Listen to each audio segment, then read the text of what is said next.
Sir basically you're from Gujarat. Mother tongue Gujarati. Okay. But then born in Kerala, Calicut. Yeah. Mom is from Calicut. Okay. Dad is from now you Kerala. Settled in Hyderabad. 67 నుంచి ఇక్కడ ఉన్నాం. 67 నుంచి హైదరాబాద్లో settle అయిపోయారు. Okay. అంటే మేము ఎక్కడో విన్నాము మీకు చాలా మంది గర్ల్ ఫ్రెండ్స్ కూడా ఉన్నారట. ఉన్నారు అంటే ఉండే ఒకప్పుడు ఒకప్పుడు. అనానగా. Okay. Even today everybody is friend. అంటే ఇండస్ట్రీలోకి రాకముందే సార్ వచ్చిన గర్ల్ తర్వాత? అంటారు, women friend is girl friend. Yeah, yeah. It's like that. చాలా బాగా చెప్పారు sir. I mean that's a fact of it. Okay.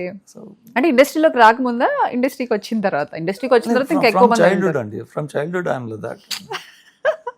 Okay. I love making friends. Logical గా చెప్పారు sir. That's a fact. No? I still love making friends. I will never stop. At least till 99, I will not. I'm 62 now. 99 దాకా ఆపను. Last 1 year retire అవుతాను. Okay. Okay.